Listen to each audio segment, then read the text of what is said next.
Chapitre 7. Après la mort. Lorsque quelqu'un vient de mourir, on commence par dresser ce que l'on appelle sa chapelle blanche. Aujourd'hui, l'on se contente de parer le lit mortuaire, mais il y a peu de temps encore, c'était sur la table de la cuisine, contre la fenêtre, que l'on couchait le cadavre. On étendait sur le lit un drap blanc. Deux autres draps étaient appendus aux poutres du plafond de chaque côté de la table, et l'on y épinglait de place en place soit des branchettes de gui, soit des rameaux de laurier. Catherine Carvenec, Port-Blanc. Voir Anatole Lebras, Funérailles d'été dans Pâques d'Islande, page 101. Le Rosic, Carnac, page 175. En Southwest, dans les Hébrides, c'est aussi sur une table de la cuisine que le corps est exposé. En Écosse, quand on a lavé le corps et qu'on l'a vêtu d'une chemise et de bas, on le met sur la striking beard et on le couvre d'un drap. En Irlande, dans la chambre d'un mort, les murs doivent être tendus de draps et la porte ouverte, car l'âme voltige dans la chambre. On enlève les draps des murs quand le cercueil sort de la maison. Accord qu'on ne touche pas à la chambre mortuaire avant que les pleureurs ne soient revenus de l'enterrement. Au temps où l'usage existait encore de coucher le mort sur la table de cuisine, la tête reposait au haut bout, sur un oreiller de balle d'avoine, dans le jour de la principale et le plus souvent unique fenêtre, là où d'ordinaire était placée à demeure la tourte de pain, et le linge que l'on étendait sur le cadavre était toujours une des grandes nappes dont on avait coutume de recouvrir ce pain pour le préserver du soleil ou de la poussière. Ces nappes étaient généralement d'une toile assez fine et ornées d'une croix rouge ou bleue tissée dans la trame. Je suis devenu, par suite d'une circonstance intéressante à relater, le dépositaire d'une nappe de ce genre, l'une des dernières probablement qui subsiste. Dans l'été de 1909, je vis arriver chez moi un soir Lise Bellec, qui habitait alors à peu de distance l'ancien manoir à demi ruiné de Kervignou. Elle portait un léger paquet, enroulé dans son tablier, et, après m'avoir demandé, avec sa politesse habituelle, une minute d'entretien, elle me tint à mi-voix et d'un ton un peu mystérieux le discours que voici. Vous savez qu'il y a maintenant beaucoup de gens riches qui courent les campagnes à la recherche des vieilles choses. Nous en avons une dans la famille depuis plus de 100 ans, et que je ne voudrais pour rien au monde voir passer dans des mains d'étrangers. C'est un simple carré de toile, mais qui a pour moi un prix inestimable, car il a couvert le pain que mon père, mon grand-père et peut-être mon bisaïeul ont mangé, et il a couvert pareillement leur corps. Dieu pardonne à leurs âmes, depuis l'heure de leur dernier soupir jusqu'à celle de leur mise au cercueil. Or, on est déjà venu me demander à l'acheter comme curiosité, et l'on m'en a même offert jusqu'à 100 francs. J'ai répondu que je ne m'en dessaisirais ni pour argent ni pour or, mais ces étrangers sont capables de revenir quelques jours où il y aurait à la maison que ma sœur God, et j'ai peur que celle-ci, qui n'est pas aussi stricte que moi sur ce point, ne se laisse tenter. 100 francs, c'est une grosse somme pour deux pauvresses comme nous qui n'avons pas un liard. Alors, pour empêcher que cela ne soit, j'ai pris la nappe et je vous la porte. Rendez-moi le service de la garder et de la transmettre à vos enfants en souvenir de moi. Ainsi je serai tranquille sur son sort. Tout en parlant, elle avait déplié devant moi la nappe en question. Inutile, je pense, d'ajouter que je l'ai toujours. C'est une fine toile de chanvre, chef-d'œuvre de quelque tisserand de campagne. Elle est non point carrée, mais rectangulaire, et mesure 2 mètres de long sur 90 centimètres de large. 3 grandes bandes rouges la traversent, et à l'une de ses extrémités, qui est frangée de rouge et de bleu, elle porte une croix rouge sur une espèce de socle quadrillé de rouge et de bleu. Le tout est d'une nuance un peu passée, mais d'un grain extraordinairement délicat et solide. Naguère, en Trégor, pour indiquer qu'il y avait un mort dans la maison, l'on suspendait au dehors de chaque côté de la porte 2 des longues mantes noires à cagoule qui sont le vêtement de deuil des femmes du pays. Catherine Carvenec, Port-Blanc. Lorsqu'un chef de famille vient de décéder, la première chose à faire, s'il y a des ruches dans le courtis, c'est de les mettre en deuil en épinglant des lambeaux d'étoffe noire dans la paille.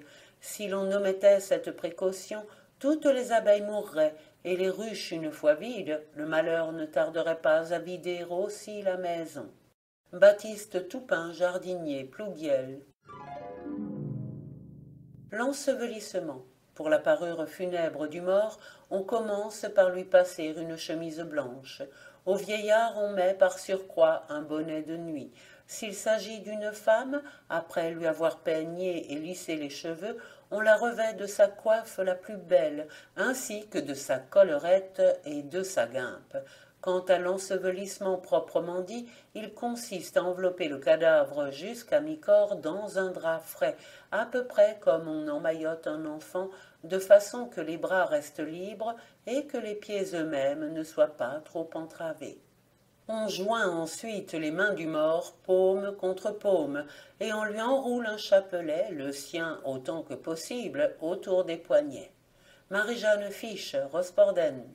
La coutume de couvrir les ruches d'étoffe noire est rapportée par Cambry, Voyage dans le Finistère, tome 2, page 16, et attribuée au district de l'Esnevin. En Écosse, on ne manque pas d'annoncer la mort aux abeilles et on met un crêpe à la ruche. Si l'on y manquait, les abeilles s'offenseraient et quitteraient la place. En Irlande, quand un essaim d'abeilles quitte subitement la ruche, cela présage que la mort rôde auprès de la maison. En Irlande, dans le cercueil, on joint quelquefois les pieds du mort en épinglant les bas l'un à l'autre. Mais il faut enlever les épingles avant de mettre le corps en terre, sinon le mort reviendrait pour dire qu'il a les pieds liés.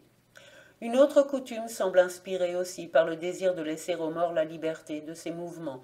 À la maison, on cloue le couvercle du cercueil, mais quand on est au bord de la fosse, on enlève les clous et on les met les uns en travers des autres sur le couvercle. En Écosse, en mettant le corps dans le cercueil, on coupe avec des ciseaux tous les cordons du linceul. Dans les Hébrides, les bandes qui lient les orteils, les mains et la figure du cadavre pendant l'exposition sont enlevées lors de la mise au cercueil pour que le mort ne soit pas retenu lorsqu'il ira au jugement. On coud le linceul sur le corps des morts, c'est là un privilège qui leur est réservé. Il en résulte qu'on ne doit jamais raccommoder les vêtements d'une personne sur la personne elle-même. On ne doit pas clouer le cercueil d'un enfant nouveau-né. Si on le fait, la mère n'aura pas d'autre enfant. D'autres coutumes irlandaises semblent procéder d'une croyance contraire à celle-là. On lie quelquefois un fil autour de l'orteil d'un cadavre. Le veuf qui donne à sa femme morte un solide cercueil est sûr de trouver immédiatement une autre femme. Les personnes qui procèdent aux ensevelissements sont presque toujours les mêmes dans chaque quartier. C'est une fonction, une sorte de sacerdoce. On dit qu'elles sont averties par une divination mystérieuse qu'on va avoir besoin de leurs offices dans tel ou tel endroit, avant que le messager chargé de les prévenir ait fini de nouer les cordons de ses souliers. La vieille Léna Bitou de Kermaria avait déjà franchi la moitié du parcours quand on l'envoyait chercher. « Oui, oui, disait-elle, je sais ce que c'est, épargnez-vous des paroles inutiles. » Claude L'Olivier, Port-Blanc.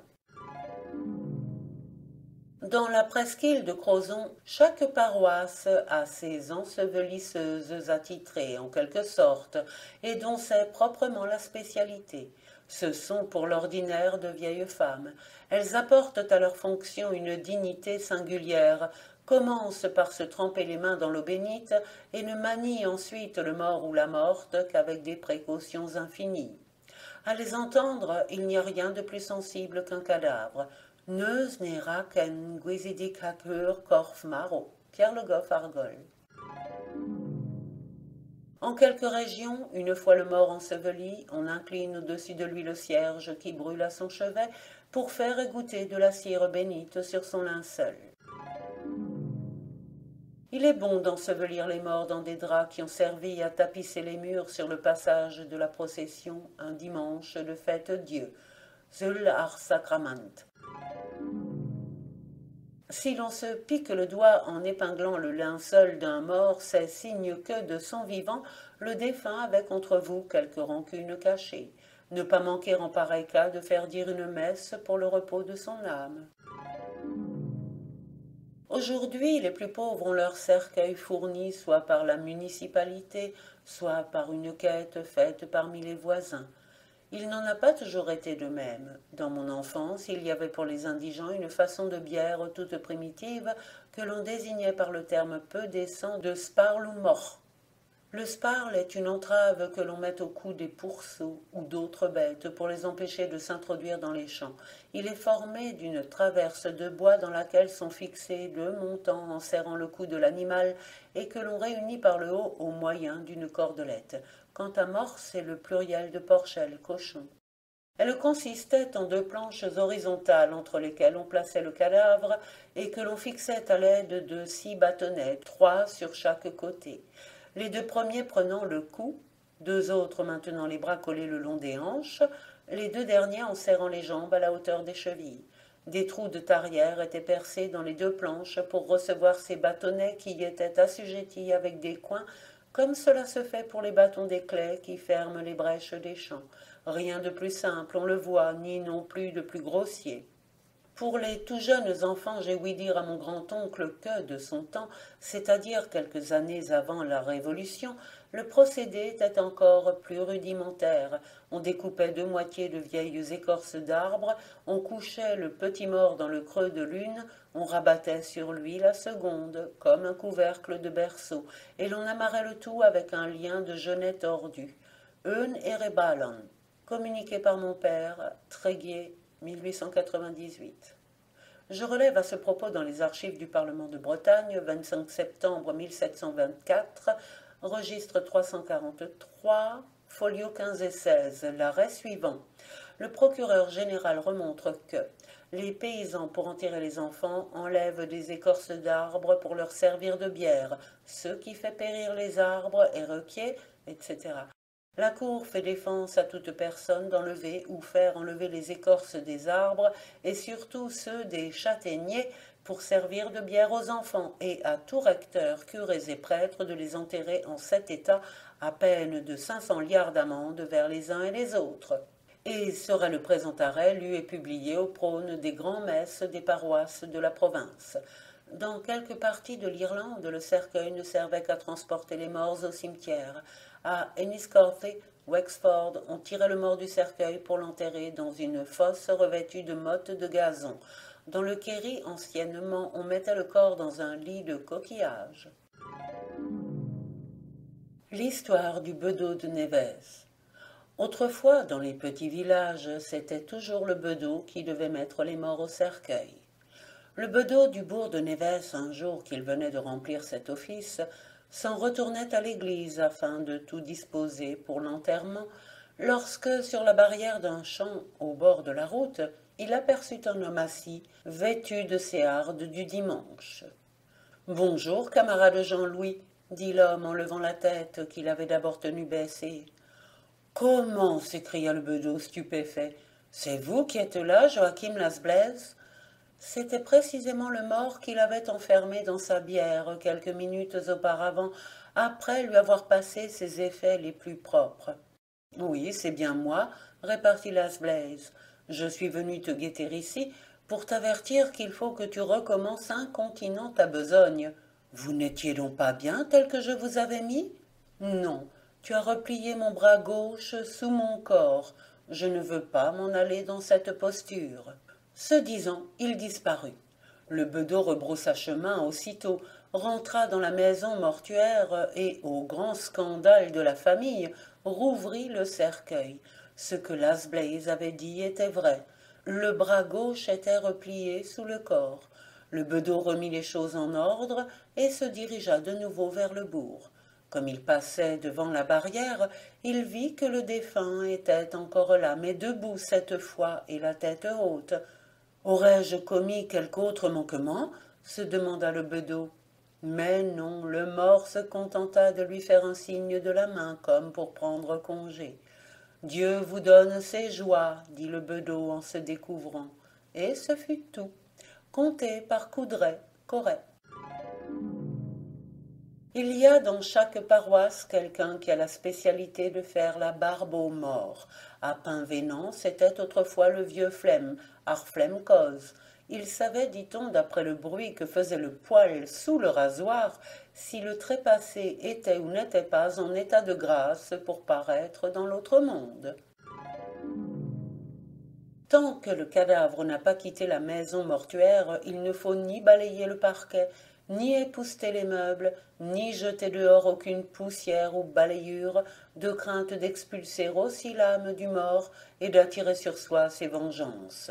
En revanche, il faut avoir soin de vider ou tout au moins de couvrir tout vase contenant un liquide, le lait excepté, afin que l'âme ne risque pas de s'y noyer. Le Calvez, la mort en Basse-Bretagne, revue des traditions populaires, tome 3, page 46. En Écosse, le balayage d'une chambre où un cadavre a été doit être fait par une femme qui a passé l'âge d'enfanter et non par un jeune homme ou une jeune femme.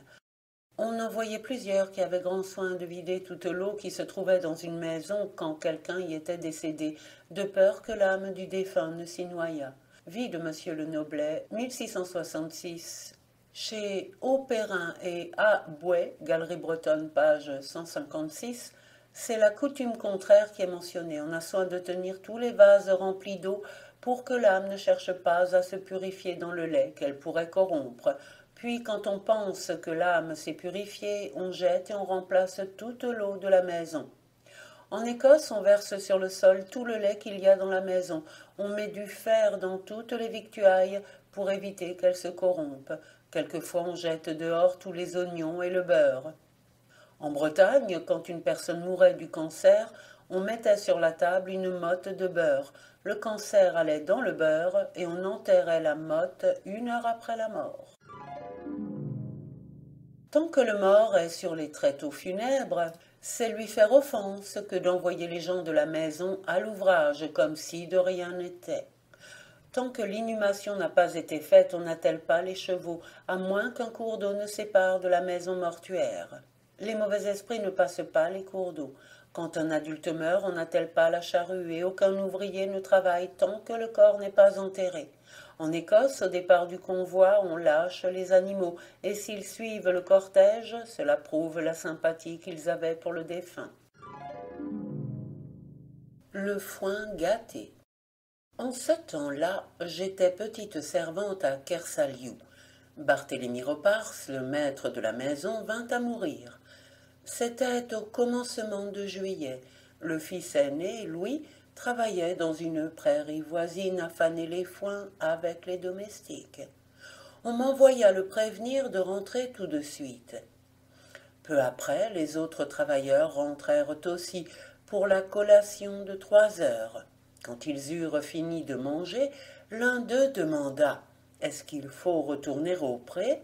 « Oui, bien sûr, » répondit le fils Ropars. « Le temps menace, et si les foins ne sont pas terminés aujourd'hui, ils risquent d'être perdus demain. Ce n'est pas l'usage quand il y a un mort sur les tréteaux, » fit observer le vieux Christophe Loiret, qui était à Kersaliou depuis près de 30 ans. Louis Ropars lui dit avec dureté « Le maître ici, désormais, c'est moi, je pense, et non pas vous. Allez, et faites ce que je vous commande. » Ils allèrent, quoiqu'à contre-cœur. Comme ils approchaient du pré, ils ne furent pas peu surpris de voir qu'un homme les y avait devancés, qui se promenait de long en large, semblant prendre plaisir à piétiner les foins. Lorsqu'ils furent plus près encore, leur étonnement se changea en frayeur, car à la démarche et aux vêtements de l'étrange promeneur, ils le reconnurent pour Barthélemy Ropars en personne. Le vieux Loiret prononça « Doué d'abardonananon, Dieu pardonne aux défunts ». Incontinent la vision disparut, et les hommes pénétrèrent dans la prairie où ils trouvèrent leurs fourches disposées en croix 2 par 2. « Ce foin-ci, vous verrez, ne vaudra pas grand-chose, » dit Christophe Loiret à ses compagnons. Cependant, à quelques jours de là, quand on le mit en meule dans la cour du manoir, le foin avait belle apparence. Des mois s'écoulèrent. Le propos de Loiret était depuis longtemps sorti de l'esprit des domestiques, et Loiret lui-même ne faisait plus mine de s'en souvenir. Un soir, Louis Ropars dit au valet d'écurie « Marquis, C'était un surnom qu'on lui donnait. Tu prendras dorénavant le fourrage des bêtes au tas de foin de cette année. On était à la fin de l'automne, dans la saison des labours. Lorsque le lendemain matin on voulut atteler à la charrue la meilleure jument de Kersaliou, c'est à peine si elle pouvait tenir sur ses jambes, et dans la journée elle creva. Moins d'une semaine plus tard, ce fut le tour d'une autre jument, une poulinière magnifique qui n'avait pas sa pareille dans le canton. Cette fois, le fils Ropars fit venir le vétérinaire, qui s'enquit de ce qu'on avait donné à manger à la bête. On lui montra le foin qu'il trouva de belle qualité. Il y a quelque chose, déclara-t-il, mais je ne sais pas quoi. Et sa science ne servit pas davantage pour les autres chevaux, car en l'espace d'une petite quinzaine, toute l'écurie y passa. C'était la ruine pour les Ropars. Le fils devint triste, sombre, par surcroît il se mit à boire. Le soir de Noël il ne rentra pas. La mère nous envoya dans toutes les directions à sa recherche. Ce fut Christophe Loiret qui le découvrit. Il s'était pendu à la branche d'un pommier. D'avoir manqué à son père défunt lui avait porté malheur. Conté par Catherine Lescope, Plouvorne. La nuit où quelqu'un de vos proches vient de mourir, vous voyez marcher devant vous des lumières dont vous êtes toujours séparés par le même intervalle, quelque effort que vous fassiez pour les atteindre. Il y a une croyance analogue en Irlande. Sur la tombe d'une personne très pieuse, on a vu, dit-on, des lumières. Sur les lumières qui marchent, voir le Rouzic, Carnac. L'âme changée en fleur qui s'éloigne quand on veut l'accueillir, et le mort qui marche devant vous et que vous ne pouvez rejoindre. Paul Sébillot, légende du pays de Paimpol. Les êtres qui sont toujours à la même distance de ceux qui les poursuivent sont fréquents dans les contes celtiques. Voir par exemple le Mabinogi de Pwyll, les Mabinogions, traduits par Gillotte, deuxième édition, tome 1, page 95, et la prise du château de Daderga, édition Stock, revue celtique, tome 22. La mort des usuriers ou des gens riches qui ont été durs envers le pauvre monde est toujours suivie de tempêtes, de pluies d'orages ou d'éclairs.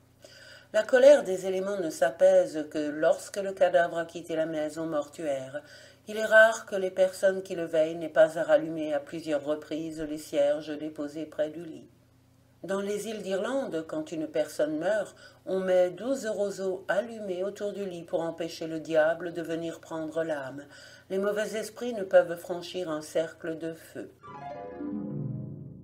Il y a un moyen assuré de ne jamais retrouver une personne morte sur son chemin, c'est d'embrasser son cadavre avant la mise au cercueil. En Écosse, si l'on veut ne pas rêver d'un mort, il faut toucher son cadavre. Les gens qui font partie du cortège funèbre vont voir le mort et touchent sa poitrine ou son front. Sans cela, son image ne quitterait pas leur esprit. Dans le Sutherlandshire, on croit que le cadavre d'une personne assassinée ne se corrompt pas jusqu'au moment où on y touche. Dans les Hébrides, si une personne mise en présence d'un cadavre ne pose pas sa main dessus, elle aura à le voir de nouveau. Dans la basse Cornouaille, on dit que pour donner force et longue vie à des enfants chétifs, il n'est que de les mener prier auprès d'un enfant mort et de le leur faire embrasser. Marie-Jeanne Fiche, Rosporden. En Cornouailles, le toucher de la main d'un mort guérit certaines maladies. En Irlande, un morceau du drap qui a enveloppé un cadavre guérit le mal de tête et l'enflure si on l'attache autour de la partie malade.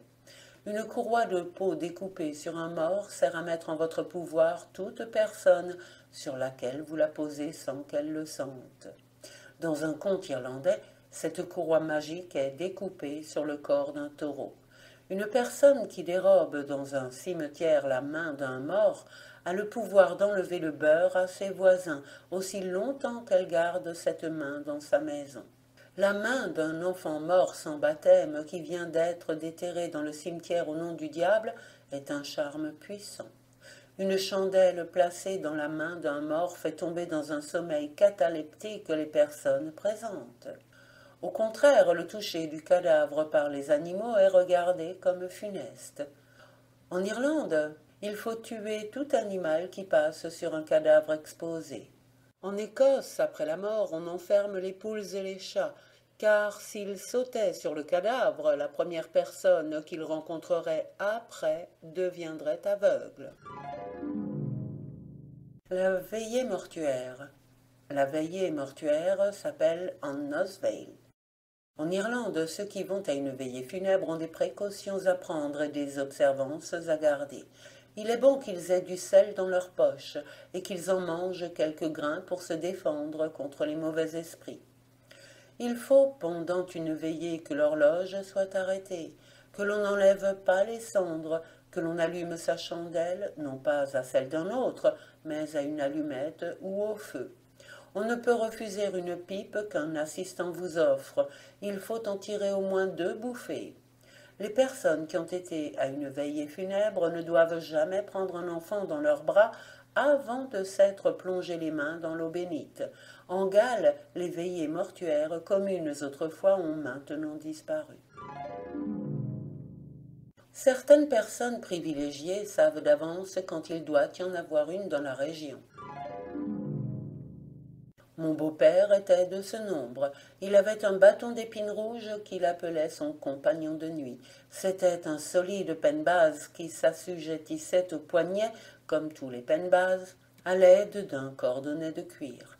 Lorsque mon beau-père rentrait de la promenade, il ne manquait jamais d'aller suspendre son bâton à un clou derrière l'armoire. Or, 2 ou 3 jours avant qu'il dût y avoir une veillée funèbre dans le quartier, le bâton d'épines rouges se mettait à osciller, lentement d'abord, puis de plus en plus vite, entre l'armoire et le mur, les heurtant à tour de rôle. Quand il heurtait l'armoire, on entendait « doc ». Quand il heurtait le mur, on entendait « dic ». On eût dit le balancier d'une horloge, ou mieux, le battant d'une cloche sonnant à un glas. Ce dic-à-doc durait quelquefois une demi-heure. Nous devenions pâles de terreur, mais le beau-père prononçait de sa voix tranquille « Ne faites pas attention, c'est tout simplement qu'une Nosveil est proche ». Conté par René Alain, Quimper, 1887. Autrefois, sitôt que le moribond avait trépassé, la ménagère se mettait à confectionner des crêpes pour la médianoche de la veillée à laquelle parents, amis, voisins devaient prendre part, au moins à raison d'une personne par feu. J'ai vu de ces veillées funèbres où il y avait jusqu'à 50 assistants, et quelquefois davantage. D'heure en heure se succédaient les grâces, c'est-à-dire les prières en commun, où luttaient et rivalisaient d'émulation les personnes réputées pour avoir le répertoire le plus riche en oraisons, en traduction bretonne des hymnes et des psaumes de l'Église.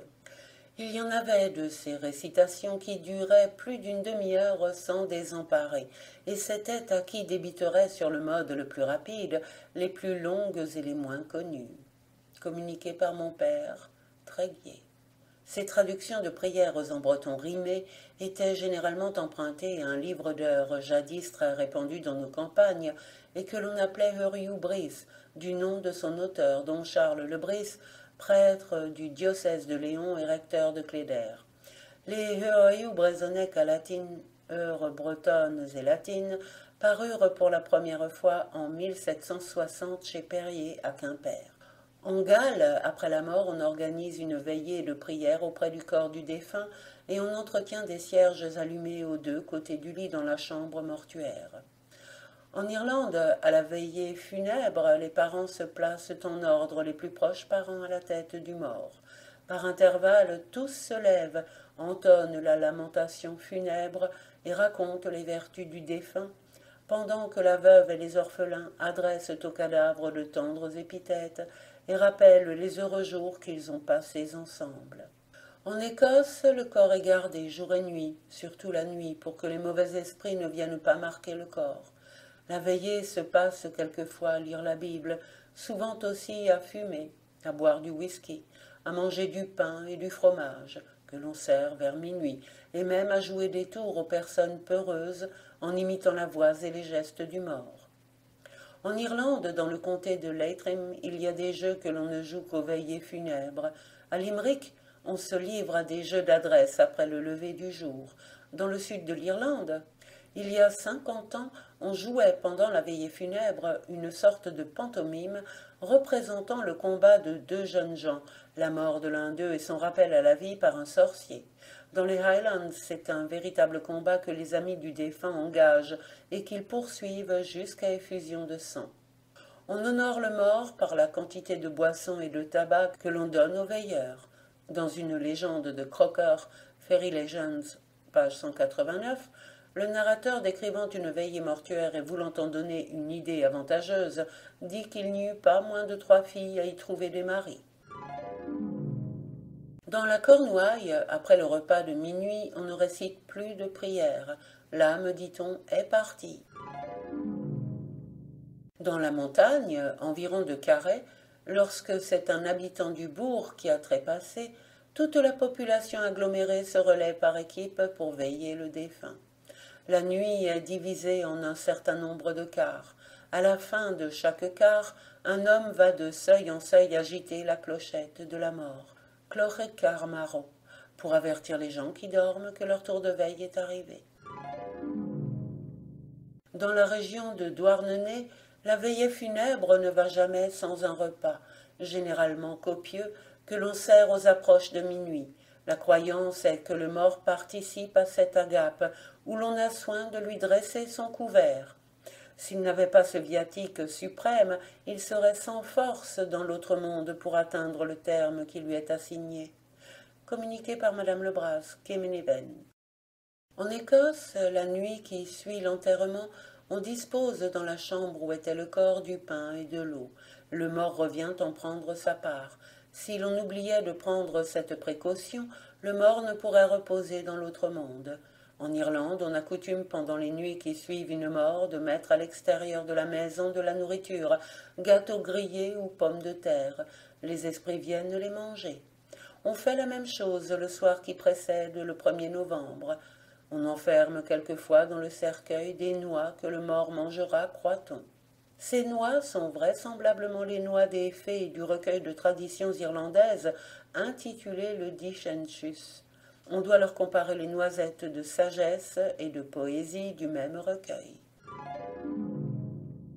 À Belle-Île-en-Mer, quand il y a un mort dans un village, tout le village chôme, comme on dit, pour se rendre à la veille mortuaire qui s'appelle la corvée. Quand il y a une veillée de mort dans le pays de Rosporden, l'heure venue de faire le repas de minuit, on sert aux personnes qui veillent du pain et du miel. L'odeur du miel est, dit-on, particulièrement douce à la naine. Souvent, on voit une petite mouche, pas du tout semblable à celle de nos climats, sortir des lèvres entr'ouvertes du cadavre et venir se poser sur le bord du vase où le miel est contenu. Les gens croient que c'est l'âme du mort qui fait sa provision de nourriture avant de se mettre en route pour le lieu qui lui est assigné. Aussi est-il d'usage de laisser le vase découvert toute la nuit. Marie-Jeanne Fiche, Rosporden. Le lait est aussi, paraît-il, particulièrement agréable aux âmes. La nation bretonne est remarquable par sa piété pour les morts. On passe des nuits sur la tombe de ses parents, on y verse des pleurs, on fait des libations de lait. Cambrai. À l'île de Saint, on ne se contente pas, à la veillée, de prier pour le mort actuel. On récite encore un De Profundis pour chacun des morts de la famille dans le passé, aussi loin qu'on puisse remonter, en les désignant par leur nom, prénom et surnom. Il y a des vieilles auxquelles on a spécialement recours pour la circonstance, parce que leur mémoire prodigieuse est comme un registre où les annales funéraires de chaque famille pendant plusieurs générations seraient demeurées indélébilement inscrites. Tout le temps qu'un mort reste exposé, c'est l'usage que les gens du quartier viennent lui faire visite une dernière fois. Cela s'appelle aller dire ses prières, ou encore aller jeter de l'eau bénite. Au chevet du mort, sur une chaise, est placée une assiette creuse remplie d'eau bénite où trempe un brin de buis également béni du jour des rameaux précédents. Chaque visiteur asperge une première fois le visage du cadavre avant de s'agenouiller, puis une seconde fois au moment de se relever. Si les gouttelettes font mine de sécher presque instantanément au contact de la peau du mort, c'est mauvais signe pour le destin qui attend son anaon dans l'autre monde. Anadrutto Pédernec. En Écosse, après la mort, on asperge d'eau les chaises et les meubles. Tant que le mort n'a pas été mis en bière, il faut qu'une des ouvertures de la maison reste sans être close, à moins qu'il n'y ait dans la porte une de ces lunettes qu'on appelle trou de chat, ou qu'il ne manque au châssis de la fenêtre un carreau, comme la chose arrive fréquemment, même chez les gens aisés. Sans cela, on dit que l'âme du défunt tournera dans le logis jusqu'à ce qu'il se produise parmi les personnes de la famille un autre décès. Il n'est pas bon de garder chez soi, après le départ du cercueil pour le cimetière, la chandelle qui avait été allumée au chevet du cadavre. Si par inadvertance on venait à la rallumer dans la suite, pour quelque usage, la mort ne tarderait pas à fondre de nouveau sur la maison. Aussi la porte-t-on d'ordinaire en offrande à l'église, n'en resta-t-il qu'un menu bout. De même en Irlande, le savon, la serviette, l'eau qui ont servi à la toilette mortuaire doivent être jetés sous un buisson pour qu'on ne s'en serve plus. Dans les Hébrides, on brûle après la mort les herbes marines qui composaient le lit du malade. La veillée du prêtre. Je me souviendrai toujours de cette date. C'était le 20 du mois de février. Je veillais le vicaire, un digne prêtre, mort le matin même. Il y avait encore avec moi, comme veilleur, Fanche Savéan, le menuisier, et une vieille filandière, Marie-Sainte Corfec. Le mort était assis dans un fauteuil, revêtu de ses plus beaux ornements. Il avait une figure reposée, presque souriante. Nous disions les prières à voix basse, chacun à part soi. Le silence et l'immobilité commençaient à m'assoupir. Craignant de m'endormir tout à fait, je proposai à Fanche et à Marie-Sainte de réciter les grâces en commun, afin de nous tenir éveillés mutuellement. Le menuisier ne demandait pas mieux, mais la vieille filandière, qui n'était jamais de l'avis d'autrui, préféra aller s'asseoir à l'écart près du foyer pour continuer à prier seule. Savéant et moi demeurâmes près du cadavre. J'entrepris les grâces, lui donnai les réponses. Tout à coup, il fit de la main un geste, comme pour me dire de me taire et d'écouter. Je prêtai l'oreille. « N'entendez-vous pas ?» me demanda-t-il. J'entendis un petit bruit clair, argentin, mais si léger, léger. On eût dit le drling-din-din d'une clochette lointaine, d'une menue clochette, au son pur comme du cristal, qui aurait tinté dans la campagne, à des lieues de nous. Cela dura quelques secondes, puis ce fut une musique suave qui semblait sortir des murs, du plancher, des meubles, de tous les points de la chambre. En Galles, des mourants ont raconté qu'ils entendaient de douces voix chantant dans l'air. Ni Savéan ni moi n'avions jamais entendu musique si douce. Savéan regarda à droite, à gauche, pour voir d'où cela pouvait venir, mais il ne découvrit rien. La musique ayant cessé, j'allais reprendre les grâces interrompues, quand un bruit nouveau se produisit. C'était cette fois un long bourdonnement monotone. On eût juré qu'un essaim d'abeilles venait de faire invasion dans la chambre et qu'il se balançait d'une cloison à l'autre, cherchant quelque endroit où se suspendre. « Ce n'est pas possible, me dit Savéan. Il doit y avoir des bourdons par ici. » Il prit un des cierges qui brûlait devant le mort, l'éleva au-dessus de sa tête, le promena en l'air, mais nous eûmes beau fouiller des yeux les coins et recoins, nous n'aperçûmes pas même l'ombre d'une mouche. Le bourdonnement continuait cependant, tantôt strident, sonore, tantôt léger, confus, à peine perceptible. Fanche et moi, nous étant rassis, nous restâmes longtemps à nous regarder l'un l'autre, tout pensifs. Nous n'avions pas peur, mais nous étions troublés à cause de l'étrangeté de ces choses.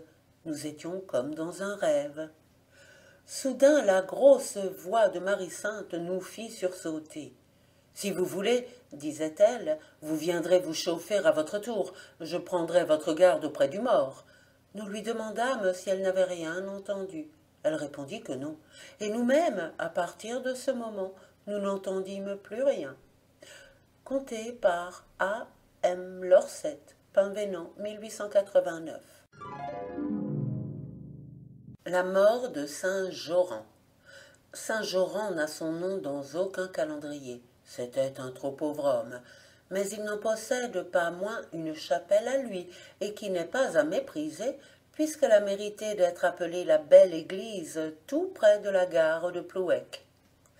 Saint Joran mourut dans le temps où se célébraient à Tréguier les fêtes de la canonisation de saint Yves. Comme les gens de Plouec s'en revenaient à cheval de ces fêtes, ils entendirent sonner à toute volée les cloches de la belle église, sans qu'il y eût personne pour les mettre en branle.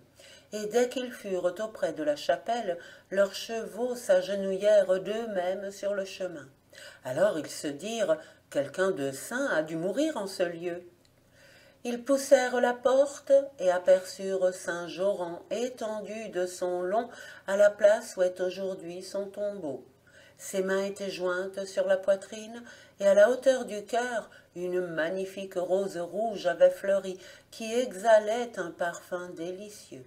Ils ensevelirent le saint pieusement et dès le lendemain les miracles commencèrent autour de sa tombe. Conté par le sacristain de la Belle Église, 1903. Voir la Guerze Saint-Joran chez Luzel, Guerzio Bresizel, tome 2, page 538. La veillée de Lon. Lorsque mourut Lon en Torfado, Torfado forfait, ainsi appelé parce que sa vie durant il n'avait fait que mettre en pratique les préceptes d'Olier Amon, le mauvais clerc, on peut lire dans les Guerzio Bresizel une version d'ailleurs très incomplète de cette ballade du mauvais clerc, qui a joui naguère d'une grande vogue par toute la zone maritime du pays trécorois. Le nom d'Olivier Hamon y est resté synonyme de vaurien, de débauché, ou mieux de fanfaron de vice. Cet Olivier Hamon, natif du canton, il a soin de ne pas spécifier, fut destiné par ses parents à la prêtrise, tourna bride dès les premières années d'études, se fit valet, se maria, mangea la dot de sa femme, bâtit le pays et mourut dans la peau d'un chien. Sa femme convient en vain le voisinage à venir faire près de son cadavre la veillée mortuaire. Je ne tiens cependant pas, se dit-elle, à veiller seule ce mécréant. J'aurais trop peur que, mort, il ne me jouât quelque farce plus vilaine encore que toutes celles qu'il m'a jouées de son vivant. Ceci se passait un samedi soir. Quoique l'heure fût quelque peu avancée, la femme de Lon en Torfado se rendit au bourg. Elle pensait « Je trouverai bien à l'auberge 3 ou 4 mauvais sujets de l'espèce de Lon qui ne demanderont pas mieux que de l'assister dans sa nuit dernière. Il suffira que je leur promette pour les allécher cidre et vin ardent à discrétion. Gwenardant eau-de-vie. » Ce qu'elle prévoyait arriva. Dans l'auberge actuellement tenue par les Lajas, et qui est à l'entrée du bourg, une troupe de buveurs menait grand tapage en jouant aux cartes. La femme de Lon franchit le seuil et dit « Y a-t-il parmi les chrétiens qui sont ici 4 hommes charitables capables de me rendre un service ?»« Oui, répondit un des buveurs, pourvu qu'il ne s'agisse pas d'aller coucher avec vous, car vous avez passé l'âge. Il s'agit de veiller mon mari qui vient d'expirer. Je promets cidre et vin ardent à discrétion. » Aussi bien, garçon, fit en s'adressant à ses camarades l'homme qui avait déjà parlé, l'aubergiste nous a menacé de nous jeter à la porte au coup de 9 heures. Suivons cette femme, nous continuerons notre partie chez elle, et la boisson ne nous coûtera rien. Allons, s'écrièrent les autres. La femme de Lon retourna au logis, escortée de 4 gaillards à demi-sous et qui, tout le long du chemin, braillèrent à tue-tête. « Nous voici arrivés, dit-elle, en poussant la porte. Je vous prierai d'être un peu moins bruyant par respect pour le mort. » Il était là, le mort, allongé sur la table de la cuisine. On avait jeté sur lui la nappe au pain, le seul linge à peu près convenable qu'il y eût dans la maison. Le visage, toutefois, était à découvert. « Eh, mais » s'écria un des veilleurs improvisés, « c'est Lon en Torfado ?»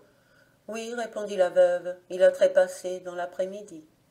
Elle alla à une armoire, en tira verres et bouteilles, disposa le tout sur le banc au sel et dit aux hommes « Vous boirez à votre soif, moi je vais me coucher. » « Oui, oui, vous pouvez laisser l'homme à notre garde, nous l'empêcherons bien de s'échapper. » La femme partit, les hommes s'installèrent à une petite table placée près du mort, sur laquelle brûlait une chandelle et où un rameau de buis trempait dans une assiette pleine d'eau bénite.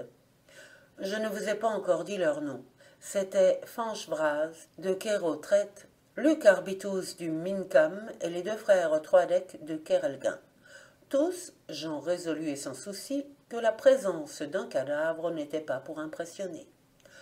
Fanchevraz sortit de la poche de sa veste un jeu de cartes qui ne le quittait jamais. « Coupe, dit-il à Guillaume Troadec, et voilà le jeu en train. 1 heure durant, on joua, on but, on jura et sacra. En entrant, les gars n'étaient ivres qu'à demi. Ils l'étaient maintenant tout à fait, sauf le plus jeune des Troadec. Celui-là avait un peu plus de pudeur que les autres. « Tout de même, garçon, dit-il, ce n'est pas bien ce que nous faisons là. Ne craignez-vous pas que nous ayons à nous repentir de nous comporter ainsi à l'égard d'un mort? Nous n'avons seulement pas récité un De Profundis pour le repos de son âme. »« Oh, oh, oh » ricana Luc Arbitus. « L'âme de l'on Antorfado, si tant est qu'il en ait jamais eu une, elle aimerait mieux jouer et boire avec nous que d'entendre réciter les De Profundis. »« Sacré Dieu, oui !» appuya Fanchevraz. « C'était un fier chenapan que ce l'homme. Je suis sûr, tout mort qu'il est, que si on lui proposait une partie, il accepterait encore. » Au pays de Galles, c'est le diable qui figure comme partenaire des joueurs de cartes. La partie se joue d'ordinaire sur un pont. « Ne dis pas de ces choses, Fanch, nous allons bien le voir. » Joignant le geste à la parole, il brassa les cartes, et comme c'était à lui la donne, au lieu de 4 jeux, il en fit 5. « Vieux Lon, cria-t-il, il y en a un pour toi. » Alors se passa une chose terrible à dire. Le mort, dont les mains étaient jointes sur la poitrine, laissa glisser peu à peu son bras gauche jusqu'à la table des joueurs, posa la main sur les cartes qui lui étaient destinées, les éleva au-dessus de son visage comme pour les regarder, puis en fit tomber une, pendant qu'une voix formidable hurlait par 3 fois « Piquez à tout, damné sois-je! Piquez à tout! Piquez à tout !» Nos 4 lurons, d'abord pétrifiés par l'épouvante, eurent vite fait de trouver la porte, et ce ne fut pas Fanchevraz, malgré toute sa forfanterie, qui demeura le dernier. Ils se précipitèrent devant eux dans la nuit, sans se demander quelle route ils faisaient. Jusqu'à l'aube, ils vaguèrent ainsi par les champs, semblables à des taureaux affolés. Lorsque, avec le jour, ils regagnèrent enfin chacun leur maison, ils avaient tous au cou la couleur de la mort. Fanchevraz expira dans la semaine, les autres en réchappèrent. Mais après avoir tremblé pendant près d'1 année une fièvre mystérieuse, dont ils ne purent guérir qu'à force d'absorber de l'eau de la fontaine de Saint-Gonéry. Conté par Jeanne-Marie Corre, Pinvenant 1886. Dans une légende rapportée par Curtin, un mort étendu sur la table pour la veillée reprend vie pour déclarer qu'il est innocent d'un incendie dont on l'a accusé. Il retombe mort au moment où il allait donner ses renseignements sur l'au-delà, parce qu'une personne présente l'a interrompu. La fontaine de Saint-Gonéry en Plougrescan attire nombre de malades. Le sentier qui y mène est tellement fréquenté que le propriétaire du pré où elle se trouve la fait paver. La vieille complainte du saint recommande surtout son eau pour la guérison des maux de tête, mais elle est aussi très efficace pour la fièvre, moins cependant que les pincées de terre prises au tombeau du pieux thaumaturge et qu'on se suspend au cou dans un petit sachet de toile. La porte ouverte. Ceci se passait à l'Escadou, dans le vieux manoir de ce nom, sur les confins de Pinvenant et de Plouguiel. On y veillait le maître de maison, un certain Legrand, mort dans la journée. La veillée comprenait d'abord les domestiques, hommes et femmes, puis quelques voisins et voisines qui étaient venus s'offrir, selon l'usage. L'agonie de Legrand avait été accompagnée de singulières choses. Pendant qu'il mourait, la chienne s'était mise à se démener dans sa niche en poussant d'effroyables hurlements. Quand on alla à elle pour l'apaiser, on la trouva en proie aux flammes, la chair à demi rôtie et puant une odeur d'enfer. Elle expira comme son maître rendait le dernier soupir. On vit en cela une étrange coïncidence. À peine l'homme et l'animal furent-ils trépassés qu'il s'éleva un orage extraordinaire. Un melon de paille qui était dans la cour fut transporté par la violence de la bourrasque à près de 200 mètres plus loin dans une prairie. Un vieil if se fendit de la cime aux racines. En Écosse, lorsqu'un ouragan éclate sur la tombe encore ouverte, c'est que le défunt a eu une mauvaise vie ou a conclu un pacte avec Satan.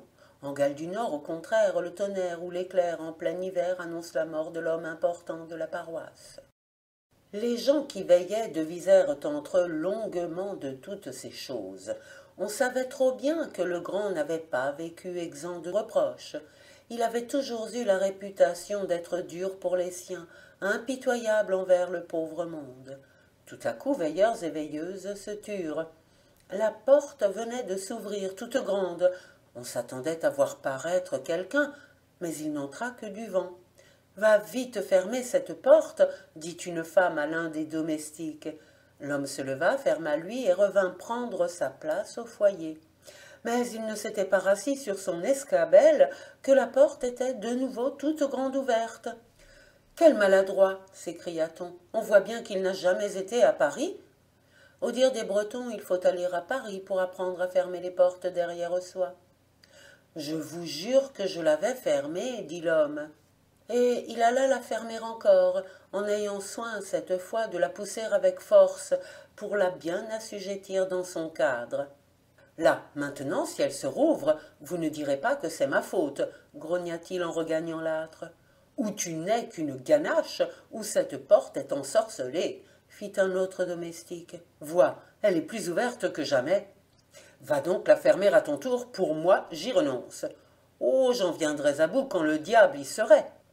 Cet autre domestique était un gars solidement râblé, avec des bras de lutteur. Il empoigna le bâton, le fit rouler sur ses gonds furieusement et s'y arc-bouta des deux épaules. « Je parie, dit-il, que tous les vents du monde ne l'entrebâilleront plus. » Il n'avait pas fini de parler que la porte lui frappait dans le dos et l'envoyait s'aplatir sur le sol à 2 pas. Il se ramassa tout meurtri, jurant et sacrant. « 1000 malédictions rouges! Qui est-ce qui se permet d'ouvrir cette porte ?» On entendit un long ricanement et une voix qui disait « Ne te vantais-tu pas de la fermer quand le diable y serait ?» L'homme fut effrayé, mais il voulut faire le brave. « Je demande qui est celui qui se permet d'ouvrir cette porte ?» répéta-t-il. « Moi !» répondit la voix d'un ton si sec, si dur, si courroucé que l'homme n'insista plus, et pour cause. Il lui semblait qu'une haleine de feu lui léchait la figure. Son épouvante était d'autant plus forte qu'il ne voyait personne. Il vint, tout pâle, se perdre dans le groupe des veilleurs et des veilleuses qui, eux aussi, tremblaient la fièvre froide, la fièvre de la peur. L'horloge de la maison tinta lentement l'heure de minuit, et quand le 12e coup eut sonné, les chandelles qui brûlaient auprès du lit du mort s'éteignirent comme d'elles-mêmes. Il ne se trouva pas un dans l'assistance pour oser les rallumer, en sorte que le cadavre demeura dans une obscurité profonde. On entendait par instants claquer les draps au vent de la porte ouverte, comme si c'eussent été les toiles d'une lessive étendue en plein air sur l'herbe des prés. De minuit jusqu'à l'aube, les gens qui veillaient n'échangèrent pas une parole, et plus une prière ne fut récitée. On se tenait rencognés les uns contre les autres, éclairés seulement par la braise du foyer et par la fumeuse lueur du lulic de la chandelle de résine. On tâchait avec les mains de se boucher les oreilles et les yeux, et l'on attendait le jour avec impatience. Conté par Jeanne-Marie Corre, couturière, Pinvenant, 1888. L'éloge du mort. En Irlande, le Cawan, ou lamentation funèbre, se compose d'une lamentation versifiée combinée à une énumération des vertus du défunt. Dans les comtés de Cork et de Kerry, il y avait des pleureurs professionnels. À Limerick, la parente la plus proche du défunt heurte le cercueil d'une pierre qu'elle tient à la main et entonne la lamentation.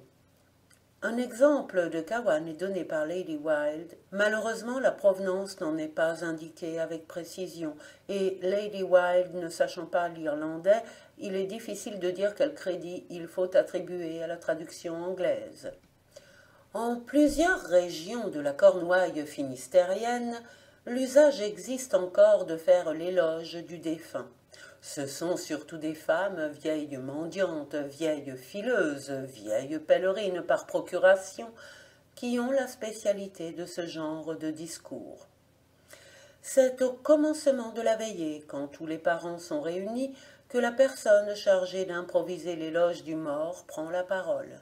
Elle se place généralement au pied du lit, les yeux fixés sur le cadavre.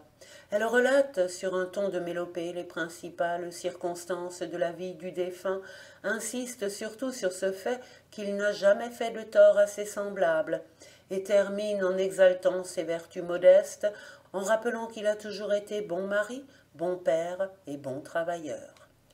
Elle ne néglige aucun détail sur la façon dont il a mené la tâche qui fut la sienne dans l'existence. C'est ainsi que la vieille Henriette d'Anzé, d'Audierne, ayant à louer un jeune homme du nom de Hervé Masson qui gagnait son pain à faire des courses pour autrui, s'en acquittait de la manière suivante.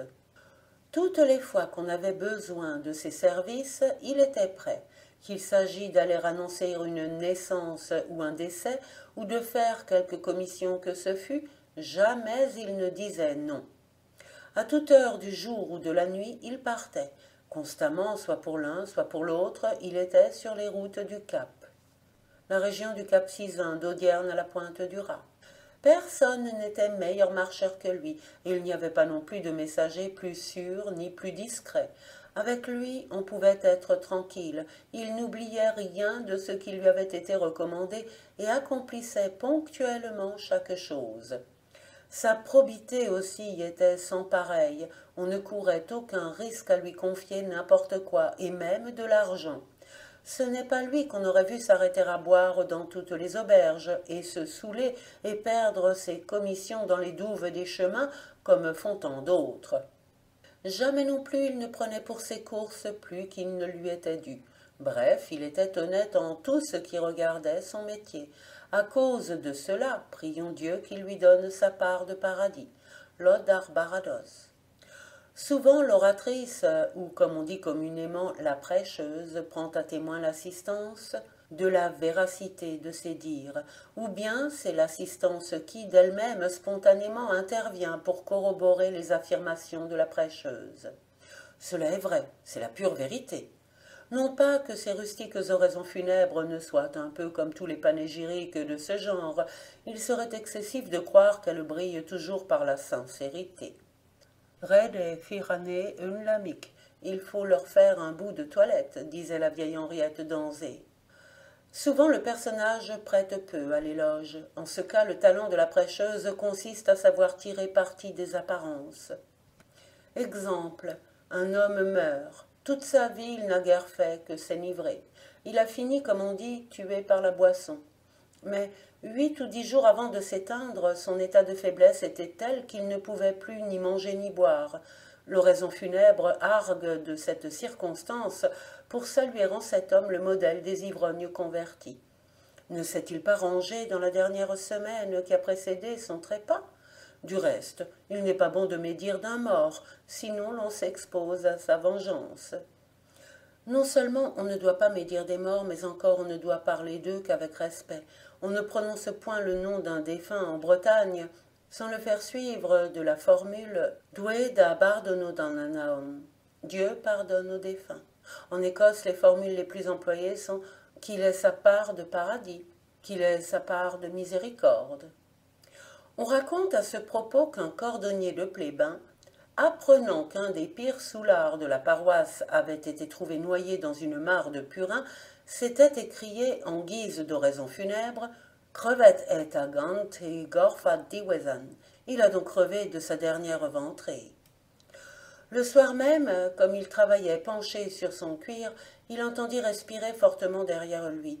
Il se retourna pour voir qui était là, et fut tout saisi de reconnaître le mort qui le regardait avec des prunelles rouges et qui murmurait en ricanant. « T'es grevant ivé, Kérer.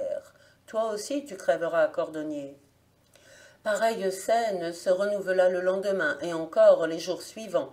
Le cordonnier transporta son atelier dans une autre pièce. Peine perdue. Le spectre était toujours debout derrière lui. Alors le cordonnier, pour fuir cette obsession, finit par délaisser son ouvrage, se mit à courir les cabarets de désespoir et mourut au bout de quelques mois de la même mort que celui dont il avait médit. Communiqué par Henri Coudray, Corée, 1894. C'est aussi une grande faute de dire un mensonge sur des morts que 10 mensonges sur des vivants. Curtin. À Saint-Paul-de-Léon, les décès sont annoncés de la façon suivante. 4 veuves de l'hospice s'il s'agit d'une femme, 4 vieillards s'il s'agit d'un homme, précédés dans l'un et l'autre cas de 2 orphelins, pieds nus, parcourent les rues de la ville en faisant tinter des clochettes. De place en place, la troupe s'arrête, les clochettes se taisent et l'un des enfants glapit. Recommandi arerdo pedenu madan hiniazo beteman perenant, maro hiayehag avo interet vachoise, an hinianeuse dévotion d'abedievete hene, requesiat in pace. On recommande à vos bonnes prières celui ou celle qui a été un tel ou une telle mort aujourd'hui et qui sera enterré demain. Avis à qui a dévotion de prier pour son âme. Requiescat in pace. Sur les bannisseurs des morts, voir le Furteur breton.